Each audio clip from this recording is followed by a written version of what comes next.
அது ஒரு குளிர்கால காலை பொழுது. அந்த குளிர்கால காலை பொழுதில் கடும் குளிரையும் பொருட்படுத்தாமல் ஒருவன் மரம் வெட்டி கொண்டிருந்தான். இவன் பெயர்தான் அங்கமுத்து.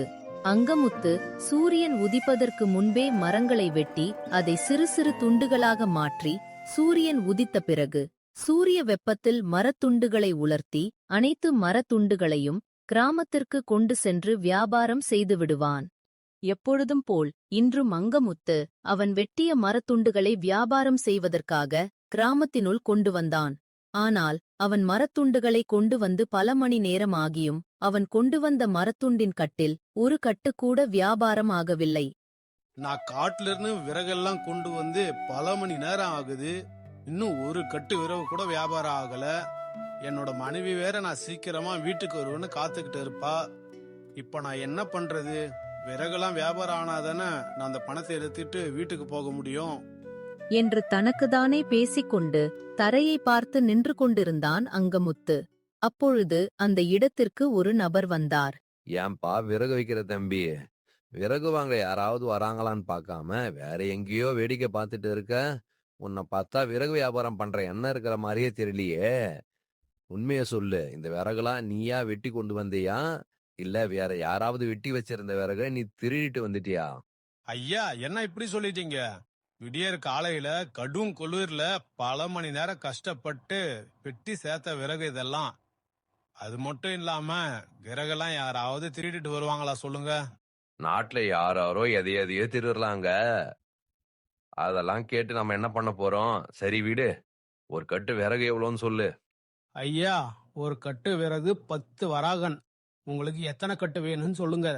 என்னப்பா, காட்டுல இருந்து இலவசமா வெட்டி கொண்டு வந்த விறகுக்கு இவ்ளோ விலை சொல்ற?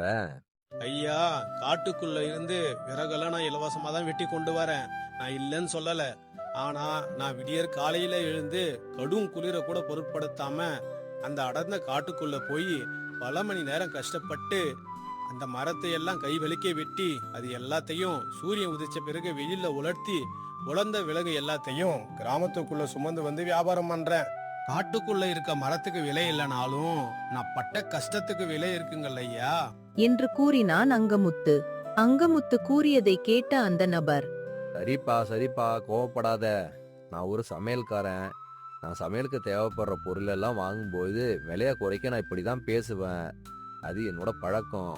நான் நாளைக்கு ஒரு ஜமீன்தார் வீட்டுல 100 பேருக்கு சமைக்க வேண்டியிருக்கு. அதுக்கு எனக்கு விறகு தேவைப்படுது. உங்ககிட்ட மொத்தம் 5 கட்டு விறகு இருக்கு. நீ ஒரு கட்டு 10 வராகன்னு சொல்ற.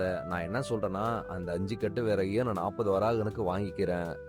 நான் சொல்றதுக்கு நீ சம்மதிச்சனா எனக்கு 10 வராகன் லாபம். நீயும் உன்னோட வியாபாரத்தை சீக்கிரமா முடிச்சிட்டு வீட்டுக்கு போய் சேரலாம். என்ன சொல்ற? என்று கூறினார் அந்த நபர். அந்த நபர் கூறியதை கேட்ட அங்கமுத்து தானும் சீக்கிரம் வீட்டுக்குச் செல்ல வேண்டியிருப்பதால் 40 வராகனுக்கு அவன் வைத்திருந்த 5 கட்டு விறகையும் வியாபாரம் செய்துவிட்டான். அதன் பிறகு வீட்டுக்கு வந்த அங்கமுத்து சமையல் வேலைகளை முடித்த பிறகு அங்கமுத்துவும் அவன் மனைவி பார்வதியும் ஒன்றாக அமர்ந்து உணவு உண்ண ஆரம்பித்தனர். அப்பொழுது அங்கமுத்துவின் மனைவி பார்வதி கண்கலங்குவதை அவன் பார்த்தான். பார்வதி, என்னாச்சு உனக்கு? எதுக்காக இப்படி கண் கலங்குற? சாப்பாட்டுல காரம் அதிகமா இருக்கா என்ன? அதெல்லாம் இல்லைங்க. அப்புறம் வேற என்ன பார்வதி, எதுக்காக இப்படி நீ கண் கலங்குற சொல்லு. நீங்க ரொம்ப பாவங்க. கண்ணு தெரியாது எனக்கு வாழ்க்கை கொடுத்தது மட்டும் இல்லாம தினமும் வெயில கஷ்டப்பட்டு உழைக்கிறீங்க. அது மட்டும் இல்லாம வீட்டுல சமையல் வேலையும் நீங்க தான் பாக்குறீங்க.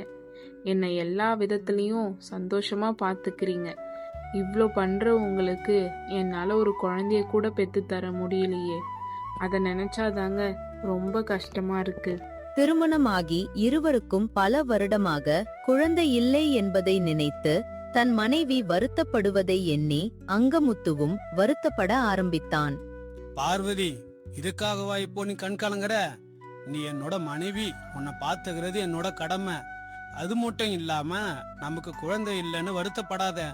காலதாமதமானாலும் கடவுள் நமக்கு ஒரு குழந்தைய வரமா கொடுப்பாரு என்று கூறி தன் மனைவியை சமாதானம் செய்தான் அங்கமுத்து. அதன் பிறகு ஒரு சில நாட்கள் இப்படியே சென்றது. குளிர்காலம் கோடைகாலமாக மாறியது. இதனால் கிராமத்தில் உள்ள மக்களுக்கு உலர்ந்த விறகு கிடைப்பது சுலபமாகியது. எனவே அங்கமுத்துவிற்கு விறகு வியாபாரம் மந்தமாகியது. இதனால் அங்கமுத்து சிறிய விறகுகளை வெட்டுவதை விட்டு மேலும் அடர்ந்த காட்டிற்குள் சென்று பெரிய மரங்களை வெட்டி விறகாக மாற்ற முடிவெடுத்தான். அதன்படியே ஒருநாள் அடர்ந்த காட்டிற்குள் ஒரு பெரிய மரத்தை வெட்டும் பொழுது அவனுடைய கோடாரியின் பிடி உடைந்துவிட்டது. ஐயோ, என்னோட கோடாரி உடைஞ்சு போச்சே. இத்தனை வருஷமா இந்த கோடாரியை பயன்படுத்திட்டு வரேன். காட்டுல இருக்க மரங்களெல்லாம் வெட்டி விறகா மாத்த இந்த கோடாரி எனக்கு பேருதவியா இருந்தது. இப்போ இந்த கோடாரியோட புடி உடைஞ்சது, என்னோட கையே உடைஞ்ச மாதிரி இருக்கு எனக்கு. அதன் பிறகு என்ன செய்வது என்று தெரியாமல் உடைந்த கோடாரியை எடுத்துக்கொண்டு தன்னுடைய வீட்டிற்கு வந்து சேர்ந்தான் அங்கமுத்து. தனது வீட்டிற்கு வந்த அங்கமுத்து நடந்ததை தன் மனைவியிடம் கூறி வருத்தப்பட்டு கொண்டிருந்தான். ஏங்க, கோடாரியோட கைப்பிடி தானங்க உடைஞ்சது. அதை நினைச்சு ஏன் இப்படி வருத்தப்படுறீங்க? நம்ம கிராமத்துல இருக்கிற நல்ல மர வேலை பார்க்குற ஆசாரி கிட்ட கொடுத்தா நல்ல கைப்பிடிய போட்டு கொடுத்துட போறாரு என்று கூறினாள் பார்வதி. பார்வதி கூறியதை கேட்ட அங்கமுத்து, பார்வதி, கோடைக்காலம் வந்ததால கிராமத்து மக்கள் எல்லாருக்கும் விறகுலாம் சுலபமா கிடைச்சிருது. அதனால நான் கொண்டு வர விறகுலாம் சரியா வியாபாரம் ஆக மாட்டேங்குது. விறகு வியாபாரம் குறைஞ்சதால நமக்கு வர வருமானமும் குறைஞ்சு போச்சு. இப்ப நம்ம கிட்ட இருக்க பணத்தை வச்சுதான் நாம கொஞ்ச நாளைக்கு நம்மளோட தேவையெல்லாம் பூர்த்தி பண்ணி ஆகணும். இப்ப உடைஞ்சு போன இந்த கோடாரியோட கைப்பிடிய சரி பண்ணணும்னா நம்மளோட அத்தியாவசிய தேவைக்கு வச்சிருக்க பணத்துல பாதி பணம் செலவு பண்ணி ஆகணும். நீங்க சொல்றதெல்லாம் சரிதாங்க. ஆனா நம்ம கையில இருக்க பணமெல்லாம் செலவான பிறகு வருமானம் இல்லாம என்னங்க பண்ண முடியும்? வருமானத்துக்கு நமக்குன்னு இருக்கிற ஒரே வழி விறகு வெட்டுற தொழில் மட்டும்தான். அதாங்க சொல்றேன், இருக்கிற பணத்தை வச்சு கோடாரிய சரி பண்ணுங்கன்னு. தன் மனைவி கூறியதைக் கேட்ட அங்கமுத்து வீட்டில் இருக்கும் பணத்தையும் தன்னுடைய உடைந்த கோடாரியையும் எடுத்துக்கொண்டு அந்த கிராமத்தில் உள்ள ஆசாரியிடம் சென்றான். அவர் உடைந்த கைப்பிடியை நீக்கி புதிய கைப்பிடியை கோடாரியில் பொருத்தி அங்கமுத்துவிடம் கொடுத்தார். அதன் பிறகு புதிய கைப்பிடி பொருத்தப்பட்ட கோடாரியை எடுத்துக்கொண்டு அங்கமுத்து மறுநாள் காலை காட்டிற்கு மரம் வெட்ட சென்றான். அவன் சிறிது நேரம் மரம் வெட்டிக் கொண்டிருக்கும் பொழுது அந்த புதிய கைப்பிடியும் உடைந்து போனது. இதனால் விரக்தியின் உச்சத்திற்கு சென்ற அங்கமுத்து, கடவுளே, உனக்கு ஏன் என் மேல இவ்ளோ கோவம்? நாட்டுல திருடுறாங்க, பொய் சொல்றாங்க, மத்தவங்க பொருளுக்கு ஆசைப்படுறாங்க. அவங்க எல்லாம் சந்தோஷமா தான் இருக்காங்க. நான் கஷ்டப்பட்டு உழைச்சுதானே சம்பாதிக்கிறேன். ஏன் என்ன இவ்ளோ சோதிக்கிற என்று அழுது புலம்பிக் கொண்டிருந்தான் அங்கமுத்து. அப்போது அந்த இடத்தில் ஒரு நபர் தோன்றினார். அங்கமுத்து அழுது புலம்பிக் கொண்டிருப்பதை பார்த்தா அந்த நபர், தம்பி, யாரப்பா நீ? ஏன் இந்த நேரத்தில் இந்த நடுக்காட்டில் நின்று இப்படி அழுது புலம்பிக் கொண்டிருக்கிறாய் என்று அந்த நபர் கேட்டார். அந்த நபர் பார்ப்பதற்கு ஒரு அரச குடும்பத்தைச் சேர்ந்தவர் போல் அங்கமுத்து கண்ணிற்கு தெரிந்ததா அவன் கதை முழுவதையும் அந்த நபரிடம் கூறினான். அங்கமுத்து, உன்னுடைய கதையை கேட்கும் பொழுது என்னோட மனதிற்கு மிகவும் சங்கடமாக உள்ளது. நீ விருப்பம் தெரிவித்தால் என்னால் உனக்கு உதவி புரிய முடியும். உங்களால அப்படி எனக்கு என்ன உதவி பண்ண முடியும்? அங்கமுத்து, நான் ஒன்றும் சாதாரண மனிதன் அல்ல. நான் சந்திர கடவுள். நான் என்னுடைய சக்தியை பயன்படுத்தி உனக்கு ஒரே ஒரு வரத்தை அளிக்க இயலும். உனக்கு என்ன வர வேண்டும் என்பதை என்னிடம் கேள் என்று சந்திர கடவுள் கூறினார். அவர் கூறியதை கேட்டு அங்கமுத்து என்ன வரம் கேட்க வேண்டும் என்பதை யோசிக்க ஆரம்பித்தான். ஒரே ஒரு வரம் கேட்கணும்னா நான் என்ன வரம் கேட்கறது? நான் ஒரு செல்வந்தரா மாறணும்னு கேட்டா எனக்கு இருக்கிற கஷ்டம் எல்லாம் சரியாயிடும். இல்ல பல வருஷமா குழந்தை இல்ல, ஒரு குழந்தைய வரமா கேட்கலாமா? இல்ல என்னோட மனைவிக்கு பார்வையை கொடுன்னு கேட்கலாமா? என்ன கேட்கறதுன்னு எனக்கு ஒன்னும் புரியலையே, ஒரே குழப்பமா இருக்கே. அங்கமுத்து குழப்பமாக யோசித்துக் கொண்டிருப்பதை பார்த்த சந்திர கடவுள் அங்கமுத்துவிடம், அங்கமுத்து, நீ மிகவும் குழப்பமான நிலையில் உள்ளாய். நான் உனக்கு அவகாசம் தருகிறேன். நீ உன்னுடைய மனைவியுடன் கலந்துரையாடி உனக்கு என்ன வர வேண்டும் என்பதை நாளை இதே நேரத்தில் என்னிடம் வந்து கேள் என்று கூறிவிட்டு சந்திர கடவுள் அங்கிருந்து மறைந்து விட்டார். அதன் பிறகு வீட்டுக்கு வந்த அங்கமுத்து நடந்த அனைத்தையும் தன் மனைவியிடம் கூறினான். ஏங்க, இதுல என்னங்க உங்களுக்கு குழப்பம்? நீங்க கொஞ்சம் கூட யோசிக்காம நமக்கு ஒரு குழந்தை வேணும்னு கேளுங்க. தன் மனைவி கூறியதை கேட்ட பிறகும் அங்கமுத்துவிற்கு குழப்பம் தீரவில்லை. அவன் சிறிது யோசித்துக் கொண்டிருந்தான். அப்பொழுது வீட்டிற்கு வெளியே ஒரு வயதானவரின் குரல் கேட்டது. இதனால் வெளியில் சென்று பார்த்தான் அங்கமுத்து. தம்பி, நான் சாப்பிட்டு 2 நாளாகுது. பசி வயித்த கில்லுது. உங்ககிட்ட ஏதாவது இருந்தா கொஞ்சம் எனக்கு தர்மம் பண்ணுங்க. உங்களுக்கு புண்ணியமா போகும். அந்த பெரியவர் பார்ப்பதற்கே மிகவும் பாவமாக இருந்தார். அதனால் அங்கமுத்து தன் வீட்டில் மீதம் இருந்த உணவை அந்த பெரியவருக்கு கொடுத்தார். உணவை பெற்றுக்கொண்ட அந்த பெரியவர் அங்கமுத்துவிற்கு நன்றி சொல்லிவிட்டு அங்கிருந்து கிளம்ப முற்பட்டார். அப்பொழுது, ஐயா பெரியவரே, ஒரு நிமிஷம் நில்லுங்க. நீங்க மிகவும் வயதானவர். உங்களுக்கு வாழ்க்கையில அனுபவம் அதிகமா இருக்கும். அதனால நான் உங்ககிட்ட ஒரு கேள்வி கேட்கிறேன். உங்களால முடிஞ்ச அந்த கேள்விக்கு எனக்கு பதில் சொல்ல முடியுதான்னு பாருங்க. அப்படி என்ன கேள்விப்பா என்கிட்ட கேட்க போற? கேளு.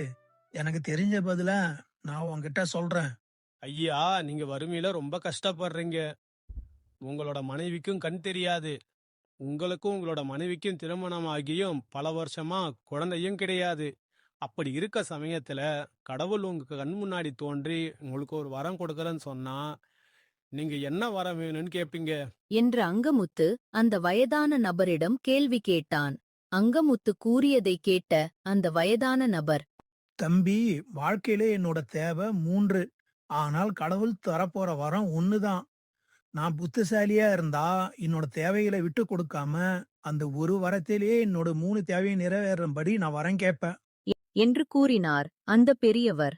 அந்த பெரியவர் கூறியதை கேட்ட பிறகு மறுநாள் சந்திரக் கடவுளிடம் தான் கேட்கப் போகும் வரத்தை முடிவு செய்தான் அங்கமுத்து. அன்று இரவு சென்றது. மறுநாள் விடியற்காலையில் அங்கமுத்து காட்டிற்குள் சென்றான். சந்திர கடவுளும் அங்கமுத்துவின் முன் தோன்றினார். அங்கமுத்து, உனக்கு வேண்டிய வரத்தை நீ முடிவு செய்திருப்பாய் என்று நான் நம்புகிறேன். உனக்கு ஒரே ஒரு வாய்ப்பு மட்டும்தான் உள்ளது. அதனால் நீ விரும்பும் வரத்தை மிகவும் கவனமாக என்னிடம் கேட்டு பெற்றுக்கொள். பகவானே, வாழ்க்கையில எனக்கும் என்னோட மனைவிக்கும் பிறக்க போற குழந்தைய தங்க தொட்டில தாளாட்டி தங்கத்தாலான பாலாடையில பால் குடிக்கிறத நானும் என்னோட மனைவியும் கண் குளிர பார்த்து சந்தோஷப்படணும். அங்கமுத்துவின் புத்திசாலித்தனமான வரத்தை கேட்ட சந்திர கடவுள் மிகவும் ஆச்சரியமடைந்தார்.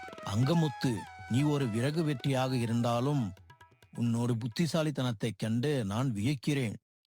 நீ கேட்டதைப் போலவே நான் உனக்கு வரமளிக்கிறேன் என்று கூறிவிட்டு சந்திர கடவுள் அங்கிருந்து மறைந்து விட்டார். அதன் பிறகு 10 மாதங்கள் சென்றது. அங்கமுத்துவிற்கும் பார்வதிக்கும் ஒரு குழந்தை பிறந்தது. சந்திர கடவுள் கொடுத்த வரத்தால் அந்த குழந்தையை தங்க தொட்டிலில் வைத்து தங்கப்பாலை அடையில் பாலூட்டும் அளவிற்கு வசதி படைத்தவராக இருந்தனர் அங்கமுத்துவும் பார்வதியும். மேலும் அந்த குழந்தையை கண்குளிர பார்ப்பதற்கு பார்வதிக்கு கண் பார்வையும் கிடைத்துவிட்டது. இதனால் அங்கமுத்துவும் பார்வதியும் மிகவும் சந்தோஷமடைந்தனர்.